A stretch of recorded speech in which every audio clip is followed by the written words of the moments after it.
Dice la palabra de Dios: cuando descendió Jesús del monte, le seguía mucha gente. Y he aquí vino un leproso y se postró ante él diciendo: Señor, si quieres, puedes limpiarme. Jesús extendió la mano y le tocó diciendo: quiero, sé limpio. Y al instante su lepra desapareció. Nota el versículo 4.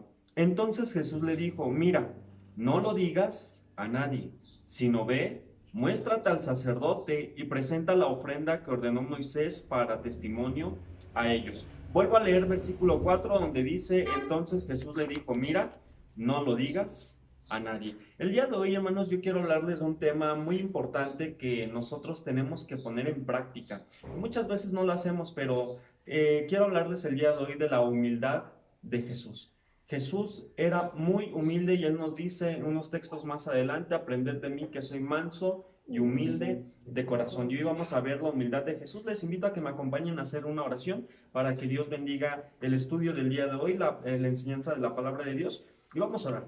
Bendito Padre, le damos las gracias, papito, por lo bueno que usted ha sido con nosotros. Gracias por la vida, por la salud y gracias también por su palabra.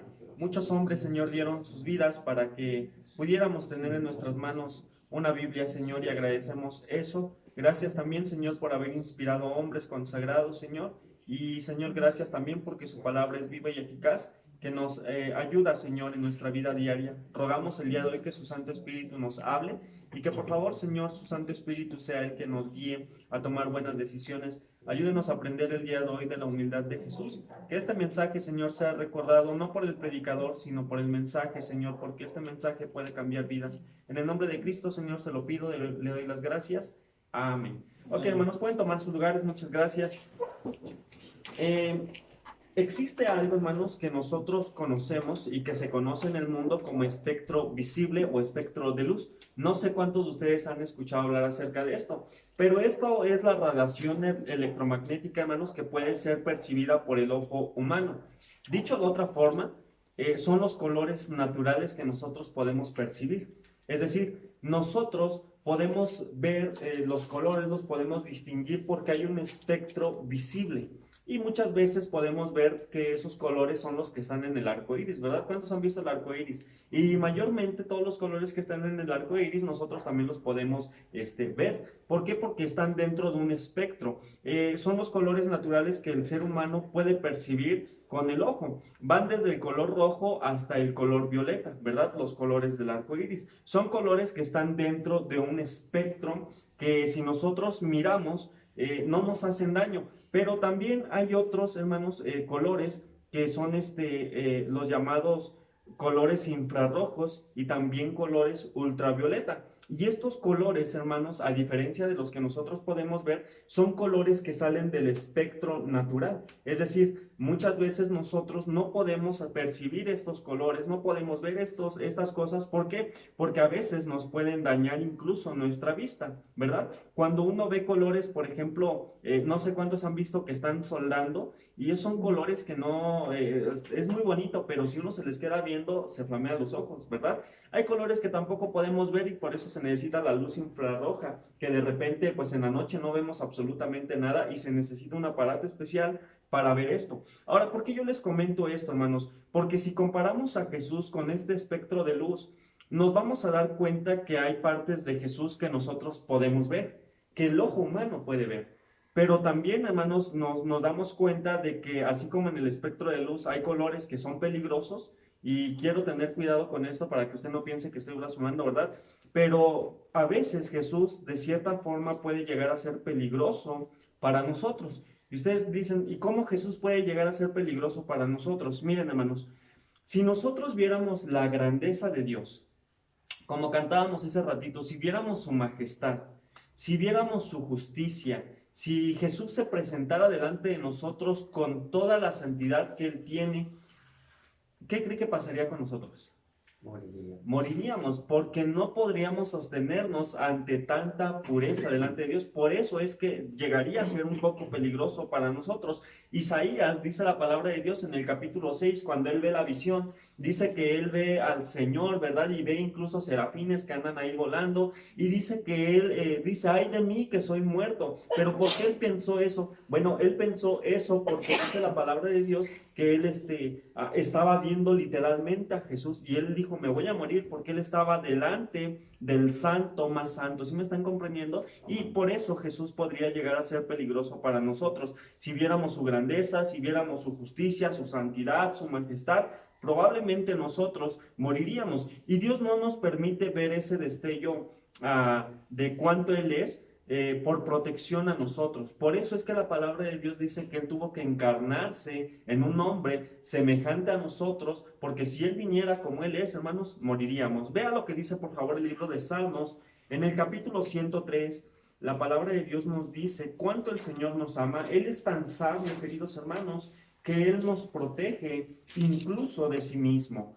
Salmos capítulo 103, versículo 14, y la palabra de Dios dice, porque Él conoce nuestra condición, hermanos. Él nos hizo, Él nos conoce, Él sabe qué cosas nos hacen daño, y Él sabe que si Él viniera como Él es, hermanos, nos moriríamos. Y dice, porque Él nos conoce, Él conoce, perdón, nuestra condición, dice, se acuerda de que somos polvo. En los evangelios, hermanos, que vemos en la Biblia, Mateo, Marcos, Lucas y Juan, son los evangelios, hermanos, que relatan la vida de Jesús.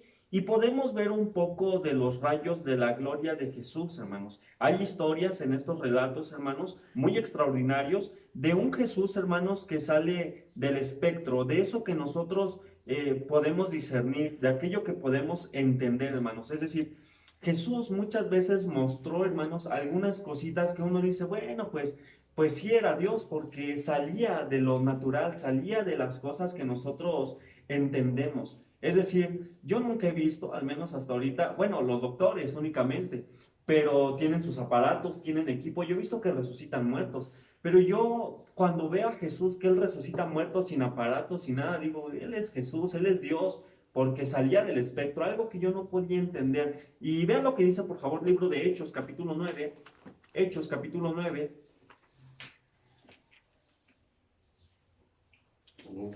Hechos 9, dice la palabra de Dios en el versículo 7, si lo tiene, por favor. Hechos 9, versículo 7, nos dice la palabra de Dios hasta el versículo 9, Hechos 9, del 7 al 9, dice la palabra de Dios, y los hombres que iban con Saulo se pararon atónitos, oyendo a la verdad la voz, mas sin ver a nadie. Entonces Saulo se levantó de tierra y abriendo los ojos no veía a nadie, así que llevándole por la mano, le metieron en Damasco, donde estuvo 3 días sin ver y no comió ni bebió. Vean lo que dice en el versículo 3. Mas yendo por el camino aconteció que al llegar cerca de Damasco, repentinamente, dice la Biblia, le rodeó un resplandor de luz del cielo. Y aquí encontramos la historia del apóstol Pablo, hermanos, cuando él había tomado cartas, ¿verdad?, para ir a torturar a los cristianos, para irles a poner freno. Y dice la Biblia que él iba por más cartas con los principales, con los gobernantes que le dieran permiso de él agarrar a los cristianos. Y dice que él va en su caballo, va con una comitiva, va con otros hombres, y de repente una luz le rodea, queridos hermanos, era Jesús mismo. Y vemos este destello que incluso hace que se caiga del caballo. ¿Sí me está comprendiendo? Una luz tan resplandeciente que dice la palabra de Dios que lo dejó ciego. Tanto que más adelante dice la palabra de Dios que Dios tiene que mandar a un hombre llamado Ananías que lo guiara con la mano, porque él ya no veía nada. ¿Pero por qué pasó esto, hermanos? Porque Jesús mismo se le había aparecido. ¿Sí me está comprendiendo? Un Jesús extraordinario. ¿Y qué bendición es esto? Pablo, hermanos, tuvo un encuentro con este Jesús glorioso. Los discípulos, hermanos, vieron a Jesús fuera del espectro, es decir, habían visto a Jesús hacer milagros y sanar enfermos, pero de repente Jesús hacía milagros más extraordinarios que tenían que ver con otras cosas, no solamente con resucitar muertos y sanar enfermos. Vaya conmigo, por favor, al libro de Lucas, capítulo 8. Hermanos, este Jesús es fascinante. Un Jesús, hermanos, que sale del espectro que nosotros entendemos. Un Jesús que sale de repente de las cosas que nosotros vemos a diario, que vemos comúnmente. En Lucas 8, capítulo 8, versículo 22 y hasta el versículo 25, queridos hermanos, Hechos 8, 22 al 25, ¿sí lo tiene? Dice la palabra de Dios: aconteció un día que entró en una barca con sus discípulos, está hablando Jesús, y les dijo: pasemos al otro lado del lago, y partieron. Pero mientras navegaban, él se durmió, y se desencadenó una tempestad de viento en el lago, y se anegaban y peligraban. Y vinieron a él y le despertaron, diciendo: maestro, maestro, que perecemos. Despertando él, reprendió al viento y a las olas, y cesaron, y se hizo bonanza. Y les dijo: ¿dónde está vuestra fe? Y atemorizados se maravillaban, y vean lo que decían. Se decían unos a otros: ¿quién es este que aún los vientos y a las aguas manda? ¿Y qué dice, hermanos? Y le obedecen. Hermanos, sin duda alguna, hermanos, los apóstoles ya habían pasado tiempo con él, habían visto ya los milagros que Jesús había hecho, por ejemplo, como cuando convirtió el agua en vino. Habían visto ya también cómo él había alimentado a más de 5,000 personas. Habían visto ya muchos milagros, ¿verdad?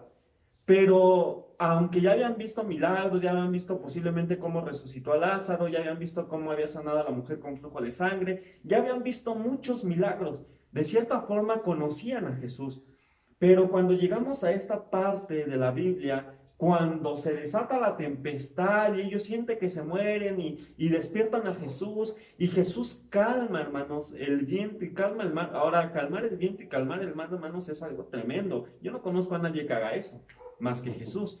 Los apóstoles se asombran y preguntan: ¿quién es este? Pues no, ya lo conocían, sí, pero es que este Jesús sale fuera de lo que ellos entendían. Porque este milagro, hermanos, tiene que ver no solamente con resucitar muertos y sanar enfermos y secar la higuera, tiene que ver con controlar la naturaleza. Y Jesús, hermanos, la controló. Por eso los apóstoles dicen: ¿quién es este que aún a los vientos y al mar manda y le obedecen? Un Jesús que sale fuera de lo que nosotros entendemos, ¿verdad? ¿Sí me está comprendiendo? Un Jesús que sale fuera del espectro.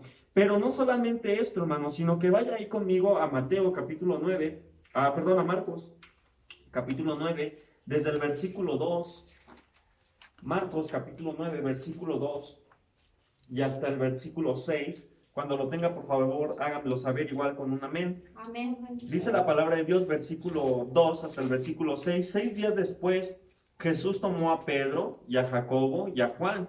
Y si usted se da cuenta, hermanos, son de los apóstoles que estaban más apegados a Jesús. Son de cierta forma los apóstoles. Juan, dice la palabra de Dios, que era Juan el amado, que se recostaba en el pecho de Jesús. La palabra de Dios nos dice que Pedro pues era el más atrabancado, el más aventado, fue el que le dijo: Señor, hasta la muerte iré contigo, y después el cobarde se echó a correr, ¿verdad? Pero eran de los que estaban más allegados a Jesús. Y dice: los llevó aparte solos a un monte alto. Y note esto, hermanos, ¿qué dice? Se transfiguró, es decir, se transformó delante de ellos. Sus vestidos, dice la palabra de Dios, se volvieron resplandecientes, muy blancos como la nieve, tanto que ningún lavador en la tierra los puede hacer tan blancos. Eso del hace es mentira, hermanos, amén. Que dice que limpia y hace todo blanco, eso es mentira. Dice: y les apareció Elías con Moisés, que hablaban con Jesús. Entonces Pedro dijo a Jesús: Maestro, bueno es para nosotros que estemos aquí y hagamos 3 enramadas, una para ti, otra para Moisés y otra para Elías, porque no sabía lo que hablaba, pues estaban, ¿qué dice, hermanos? Espantados. Qué tremenda cosa lo que está sucediendo en este momento, hermanos. ¿Usted sabía que los judíos, cuando Jesús vino y cuando él decía que él era el Mesías, ellos esperaban a Rambo, esperaban a quien los libertara de los romanos? Sí sabían eso, ¿verdad? Que ellos estaban esperando esa liberación. Ellos no habían visto a Jesús de esta forma, un Jesús transformado. La palabra de Dios nos dice que Pedro, Juan y Jacobo les dicen a Jesús: Señor, bueno es para nosotros, si quieres hay que hacer 3 enramadas, es decir, 3 casas, ya para quedarnos aquí. Queremos estar contigo, porque estaban tan maravillados, hermanos, de ver cómo su Mesías había transformado. Ellos dijeron: este es nuestro Mesías, este es el que nos va a liberar, este es el que va a derrotar a todos los romanos y nos va a hacer libres. pero únicamente se estaba transfigurando el Señor Jesús, hermano, y algo tan increíble que sale fuera del espectro de lo que nosotros entendemos. ¿Sí están conmigo? ¿Sí me están comprendiendo? Algo maravilloso, hermanos. Pero vaya más conmigo, hermanos, al libro de Apocalipsis, capítulo 1, versículo 7, hermanos. Es un Jesús que yo le estoy mostrando con la Biblia, hermanos. Exquisito, un Jesús, hermanos, tan poderoso, un Jesús tan maravilloso, un Jesús, hermanos, que yo soy digno, no soy digno, perdón, decía Juan, ni de desatar la correa de sus sandalias, hermanos. Y qué bendición que este Jesús que estamos viendo, hermanos, es para nosotros, nuestro Señor. Qué bendición es esto. Y dice en el versículo 17, ¿sí lo tiene? Amén. Dice el apóstol Juan, cuando le vi, caí como muerto a sus pies, y él puso su diestra sobre mí diciendo, no temas, yo soy el primero y el último. Hermanos, ¿por qué Juan decía esto? Que cuando le vio cayó como muerto.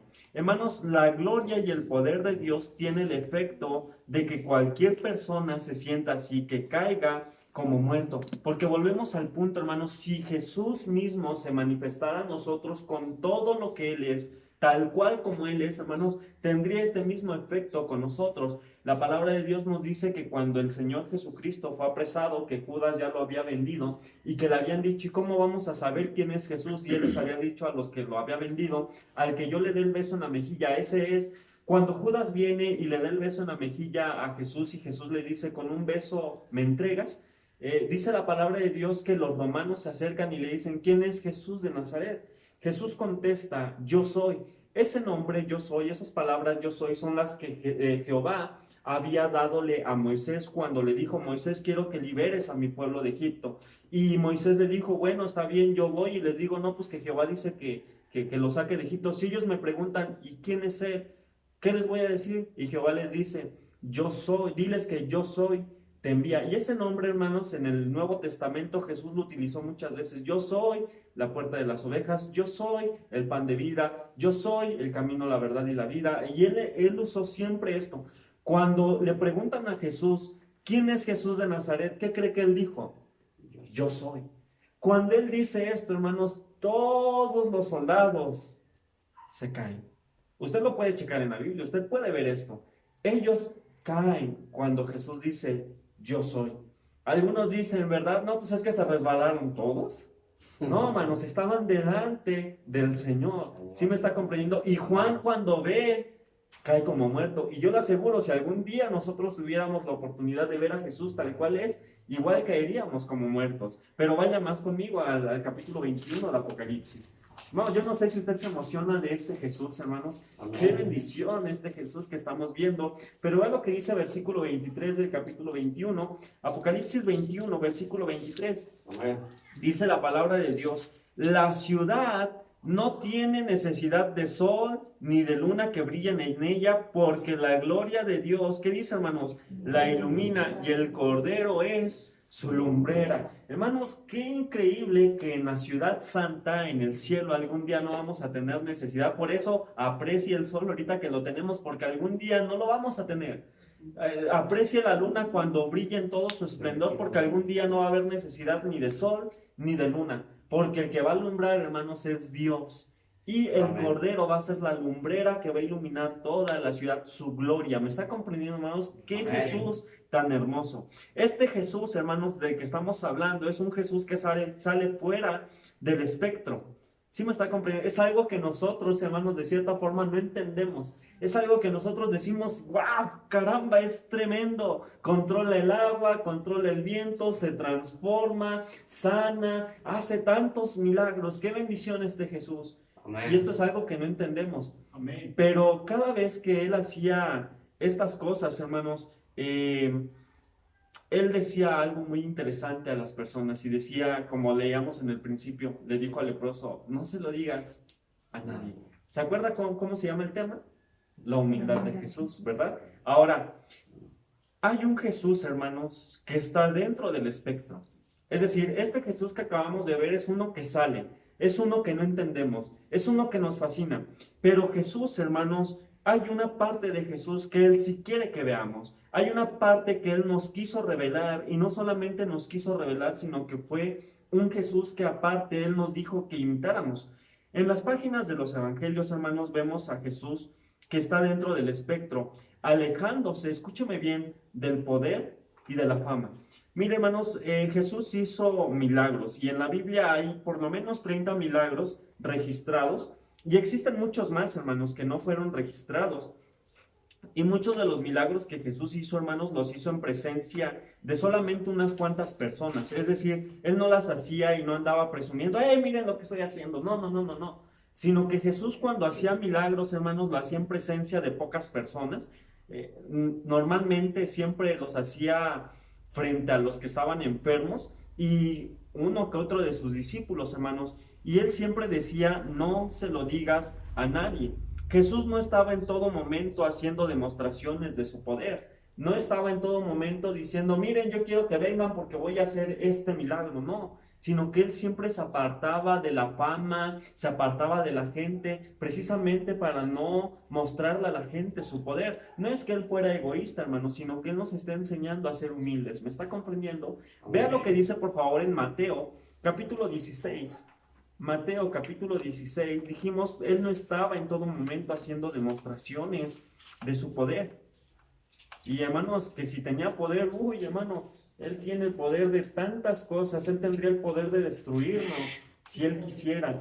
Pero hermanos, Él no andaba haciendo demostraciones de su poder. Mateo 16, versículo 13 hasta el versículo 17, dice la palabra de Dios, viniendo Jesús a la región de Cesarea, de Filipo, preguntó a sus discípulos diciendo, ¿quién dicen los hombres que es el Hijo del Hombre? Ellos dijeron, unos Juan el Bautista, otros Elías y otros Jeremías, o alguno de los profetas. Y él les dijo, ¿y vosotros quién decís que soy yo? Respondiendo Simón Pedro dijo, tú eres el Cristo, el Hijo del Dios viviente. Entonces le respondió Jesús, bienaventurado eres Simón, hijo de Jonás, porque no te lo reveló carne ni sangre, sino mi Padre. ¿Qué dice, hermanos? Que está en los cielos. Y vean lo que dice en el versículo 20.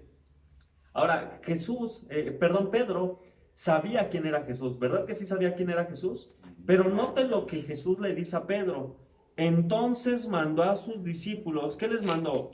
Que a nadie dijesen que Él era Jesús, el Cristo. Ellos ya sabían, hermanos, que Él era el Hijo de Dios. Y ellos, al saber que Él era el Hijo de Dios, sabían que Él tenía poder de hacer muchísimas cosas. Pero Jesús les dice, miren, no le digan a nadie. ¿Sí me está comprendiendo, hermanos? ¡Qué increíble! Jesús se negó a demostrar su poder, hermanos. Miren, las tentaciones en el desierto tenían que ver con que Él demostrara su poder. Cuando Satanás se le presenta a Jesús y Jesús tenía hambre, Satanás lo tienta para que Él muestre su poder. Pues si eres el Hijo de Dios, di que estas piedras se conviertan en pan. ¿Sí me está comprendiendo? Tenían que ver con que Jesús mostrara su poder, pero Jesús se negó. La segunda tentación es de que dice la Biblia que pues aviéntate, y Dios dice que va a mandar a sus ángeles, tú puedes clamar y Dios va a mandar a sus ángeles para que tu pie no tropiece en piedra. Satanás sabía que Jesús con tan solo tal vez chasquear los dedos, los ángeles llegarían y lo protegerían. Tenía que ver con su poder, ¿me está comprendiendo?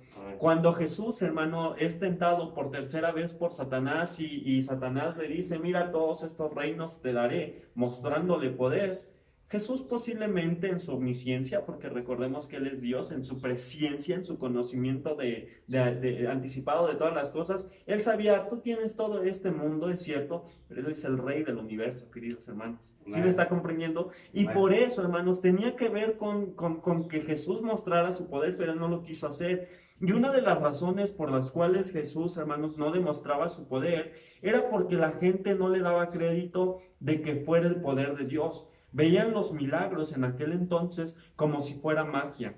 Creían en que su poder venía de parte de Satanás. Cuando él sacaba a los demonios, porque traían a los endemoniados, ¿verdad? Y algunos venían todos, no sé, muy gastados, venían muy deteriorados. Y Jesús sacaba a los demonios, Jesús sacaba todas esas cosas malas de la gente. había gente que decía, no, pues echa fuera a los demonios, pero por Belcebú, o sea, por Satanás. ¿Por qué? Porque creían que era magia. Y ustedes han de saber que la magia no es de Dios, la magia es del diablo, ¿verdad? Y ellos decían, él hace magia y por eso es que saca los demonios. Pero hermanos, por eso es que Jesús en ese entonces no andaba ahí demostrando su poder, porque la gente no entendía lo sobrenatural, hermanos, no entendía los milagros y ellos decían es magia, no le daban crédito a Dios. Y muchas veces así vemos cristianos que de repente pasan milagros bien increíbles y uno piensa, ah, no, pues es que yo creo que fue porque yo me porté bien. No, fue por la gracia, la voluntad de Dios, ¿me está comprendiendo? Pero a veces como que nos confundimos y la gente, hermano, no le daba crédito de que fuera el poder de Dios. Muchos creían que que él tenía un nexo con Satanás y que por eso lo sacaba, ¿verdad? Jesús entendía, hermanos, y escúchame bien, eso es algo que nosotros tenemos que entender también. Jesús entendía que lo sobrenatural y los milagros no se traducen en fe. Mira, hermano, Jesús y Dios han hecho tantos milagros por tanto tiempo y mayormente hacia su pueblo, pero aún así su pueblo no ha creído en Jesús, porque los milagros no se traducen en fe. Hay gente, hermanos, que yo he escuchado que le dicen a Dios, Señor, si me haces este milagro, te prometo que ahora sí voy a hacer esto y aquello, y Dios les concede el milagro. ¿Y sabe dónde quedó la fe de esos hombres?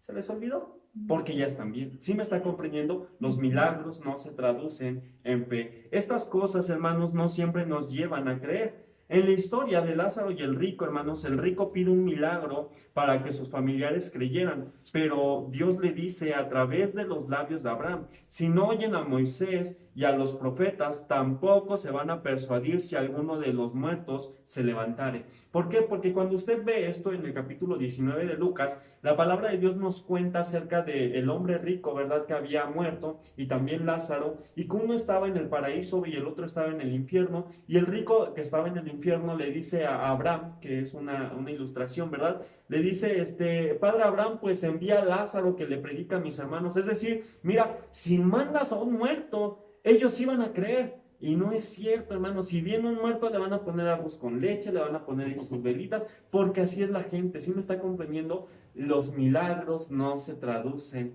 en fe. Y Jesús lo sabía, y usted y yo tenemos que saber eso.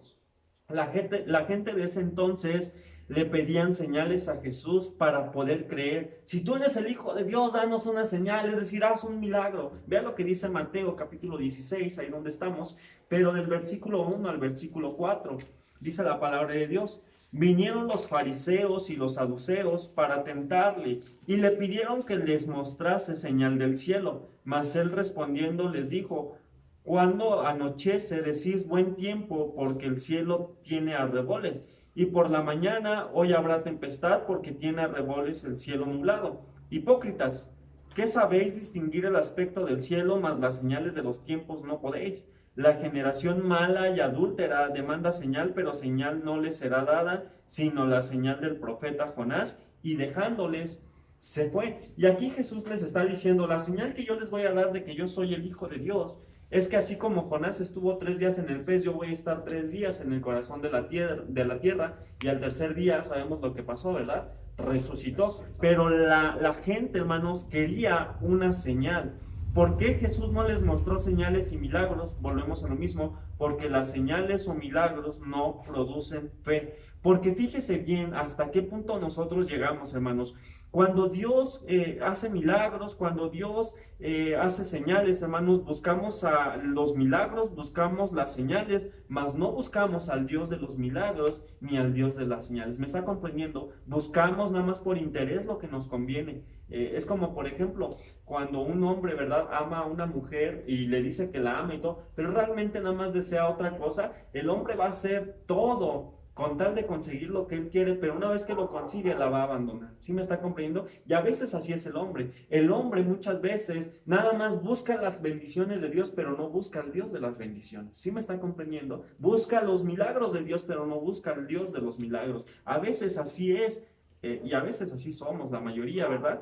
Entonces, hermanos, vemos aquí que los milagros, hermanos, las señales, no producen fe, y que Jesús no andaba mostrando todo eso porque él sabía que nada más lo iban a buscar por sus milagros, no lo iban a buscar como tal a él. Buscaríamos los milagros, más no al que hace los milagros. La fe, hermanos, no viene por los milagros. Por ejemplo, el ladrón en la cruz, hermanos, vemos un ejemplo muy tremendo aquí. Había dos ladrones, los dos se querían salvar, pero uno le pidió un milagro a Jesús para que él pudiera creer. Y este ladrón le dice, si tú eres el Hijo de Dios, sálvate tú y sálvanos a nosotros. Es decir, si tú eres el Hijo de Dios, a ver, bájate, y si te bajas yo voy a creer.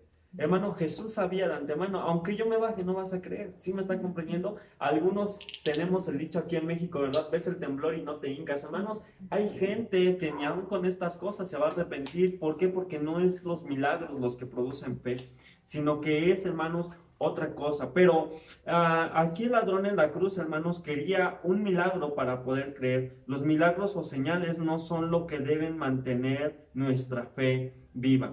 Jesús, hermanos, no quiere ser el mago que cumple todos nuestros deseos, ni tampoco quiere ser el Superman que nos rescata de todos nuestros problemas. Hermanos, hay cosas más importantes que el poder y los milagros. Vaya conmigo al libro de Lucas, Lucas capítulo 10, versículo 1. Al Evangelio de Lucas, capítulo 10, en el versículo 1. Lucas 10, versículo 1, dice la palabra de Dios: después de estas cosas designó el Señor también a otros 70, a quienes envió de dos en dos delante de él a toda ciudad y lugar a donde él había de ir. Vea lo que dice más adelante en el versículo 17 y hasta el versículo 20. Aquí vemos que Jesús manda a 70 personas, hizo 35 grupos de 2 personas, los mandó, dice la palabra de Dios, a que predicaran. Y vean lo que dice desde el versículo 17 hasta el versículo 20. Volvieron los 70. ¿Con qué dice que regresaron, hermanos? Con gozo. Diciendo, Señor, aún los demonios se nos sujetan en tu nombre. Y les dijo, yo veía a Satanás caer del cielo como un rayo. He aquí os doy potestad de hollar serpientes y escorpiones y sobre toda fuerza del enemigo y nada os dañará. Y hermanos, fíjese bien, pónganme atención aquí. Jesús les había dado autoridad a estos hombres de hacer tantas cosas, hermanos, y ellos sacaban demonios y ellos regresaron bien contentos. No, Señor, ¿qué crees? Que mira, aquí mis chicharrones truenan. Nada más nos ven llegar y los demonios se echan a correr. Y ellos bien emocionados, agarramos serpientes y tomamos cosas mortíferas y nada nos pasa. Y ellos llegaron bien emocionados, pero vea lo que dice en el versículo 20, llegaron con gozo, pero vea, como que si les aguadaran la fiesta, hermanos, les echaron a perder la fiesta. Jesús es lo que hace. Pero Jesús dice, pero no os regocijéis de que los espíritus se os sujetan, sino regocijaos de que vuestros nombres están escritos. ¿Dónde dice, hermanos? En los cielos. Jesús les echa a perder la fiesta y les dice, mira, hey, ni te emociones de que los demonios hacen y deshacen y de que a ti te obedecen y todo eso. Mejor preocúpate. Jesús les dice, preocúpate de que tu nombre esté escrito en el cielo. Lo más importante, querido hermano, no es la autoridad. Y tampoco es el poder que nosotros poseemos, sino que lo más importante son las almas. Hermanos, ese es el punto. Lo más importante para Jesús son las almas de las personas, tanto que Jesús mismo vino a morir por cada uno de nosotros. ¿Me está comprendiendo? Y dice la palabra de Dios, hermanos, que Jesús les echa a perder la fiesta. El mundo, hermanos, el diablo y nuestra carne tienen una fascinación por el poder, por aquellas cosas que salen, como veíamos al principio del espectro. ¿A quién no le gusta el Jesús que veíamos al principio? ¿No? Es un Jesús poderoso, pero ese Jesús era el que se alejaba. Ese Jesús era el que decía, no, yo no quiero fama, yo no quiero que me reconozcan. Era un Jesús que se alejaba. Pero debemos entender que esa obsesión por el poder, por la autoridad, por los títulos, por el liderazgo, nos puede desviar de las cosas importantes. Porque vemos cómo estos hombres que Jesús, hermanos, los primeros discípulos, Jesús les dio autoridad y se les había olvidado a qué el Señor los había mandado. El Señor los había mandado a predicarle a las personas, pero estos cuates llegaban, no, Señor, mira que se nos sujetan los demonios.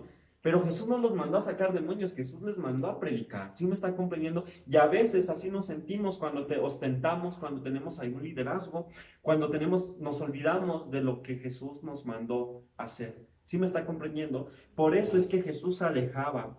Y hermanos, Jesús decía en Mateo capítulo 11, en el versículo 29, aprended de mí, que soy manso y humilde de corazón. Jesús, hermanos, nos muestra su humildad con un mensaje bien sencillo. Porque yo de repente también he visto, ¿verdad?, predicadores que predican con unas palabras rimbombantes, hermanos, una elocuencia tan tremenda que a veces yo ni entiendo lo que me están diciendo, ¿verdad? Porque son tan inteligentes, tan elocuentes, que ni entiendo el mensaje.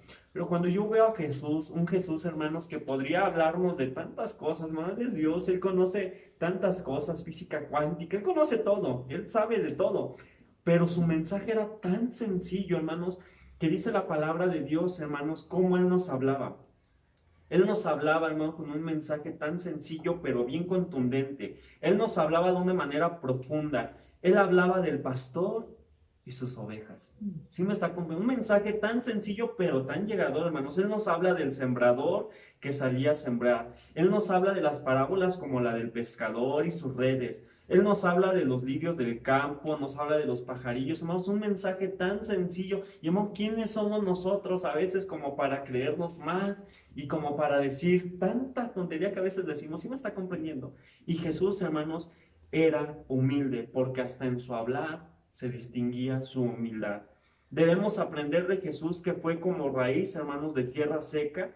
Dice la Biblia que fue un vástago tierno, que se pone, hermanos, que no se pone, perdón, como pináculo, sino como piedra angular. Porque, hermano, siendo Dios, siendo Jesús, Él tendría que ser el más visto. Pero dice la palabra de Dios que no, que Él fue la piedra angular, o sea, la piedra que nunca se va a ver absolutamente para nada, pero que es la que sostiene todo. ¿Me está comprendiendo? Y Él se pone como la piedra angular. La gente, hermanos, está acostumbrada a lo sobrenatural, pero lo sobrenatural, queridos hermanos, vuelvo a repetirlo, no salva. Vaya conmigo a Marcos capítulo 2, versículo 1. Marcos 2, versículo 1. Yo estoy hablando de la humildad de Jesús, hermanos. Vimos al principio un Jesús extraordinario, un Jesús maravilloso, pero Jesús, hermanos, no quiere que nosotros imitemos eso. Él quiere que nosotros imitemos su humildad. En el capítulo 2 de Marcos, en el versículo 1 hasta el versículo 11, nos dice la palabra de Dios de la siguiente forma: entró Jesús otra vez en Capernaum, después de algunos días, y oyó que estaba en casa. E inmediatamente se juntaron muchos, de manera que ya no cabían ni aún en la puerta, y les predicaba la palabra.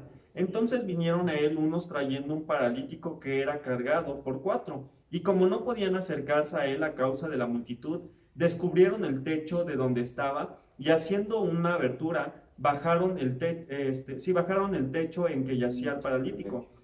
Bajaron el lecho, perdón, yo dije el techo, ¿verdad? Ok, todos tenemos errores. Dice versículo 5, al ver Jesús la fe de ellos, dijo al paralítico: hijo, tus pecados te son perdonados. Estaban allí sentados algunos de los escribas, los cuales cavilaban en sus corazones, o sea, como que estaban criticando. ¿Por qué habla este así? Blasfemias dice. ¿Quién puede perdonar pecados sino solo Dios?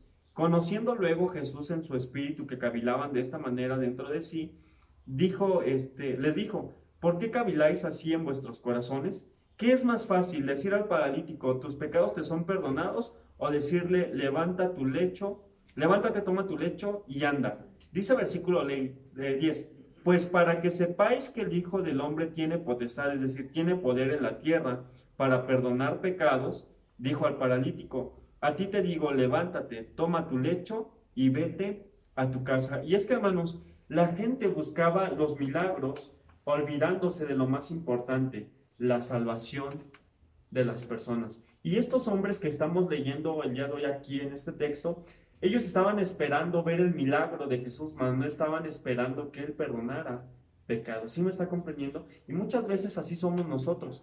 A veces estamos esperando, hermanos, que Jesús haga los milagros, pero no estamos esperando que Jesús las salve. A veces hay vecinitos, hay personas, parientes, familiares, que nos piden por la fe que tenemos: oye, ora para que fulanito se pueda curar y menganito pueda restablecerse y todo, hermano. Y sí hay que orar por ellos, pero hay que recordar siempre, hermanos, que lo más importante no es el milagro.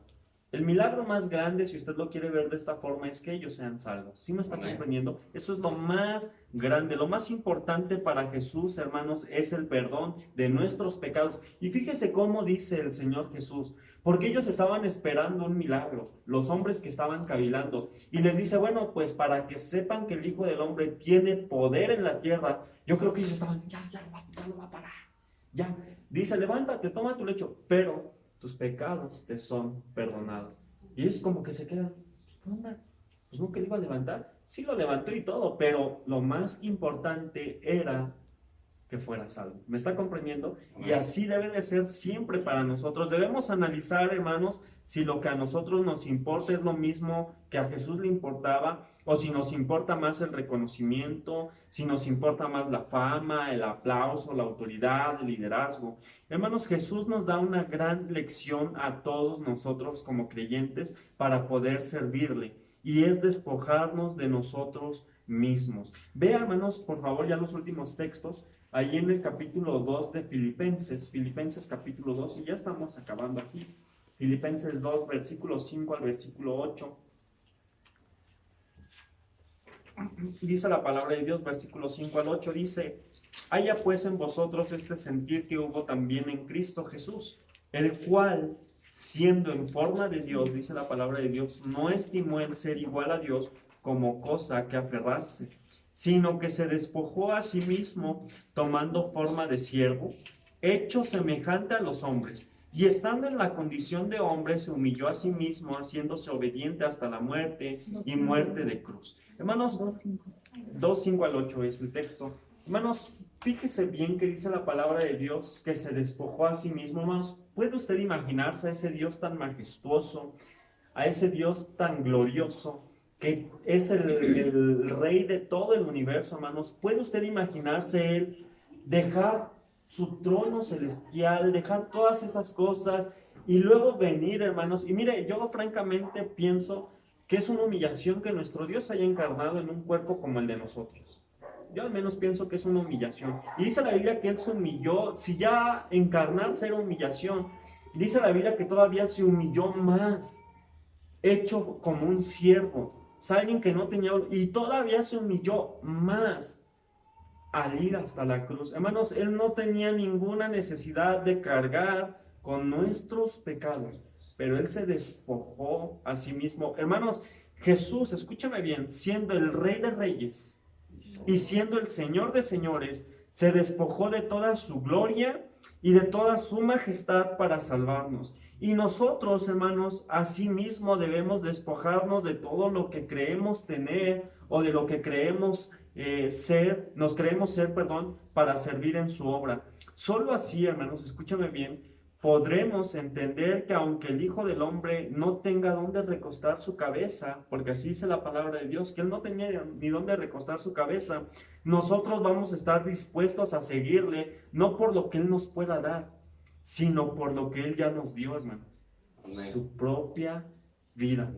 Vamos, había jóvenes, un joven que le dijo: Señor, a donde quiera que vayas te voy a seguir.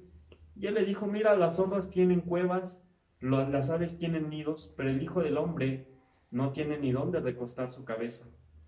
Y había hombres ricos que decían: no, pues si no tienes nada, pues mejor no te sigo. Pero cuando uno entiende lo que Él hizo por nosotros, uno dice: Señor, no le hace que en este mundo no tenga nada. Allá arriba en tu mansión tengo todo. Sí me está comprendiendo, pero Él enseña este mensaje de humildad, cómo Él se apartaba, cómo Él decía: aprended de mí que soy manso y humilde de corazón.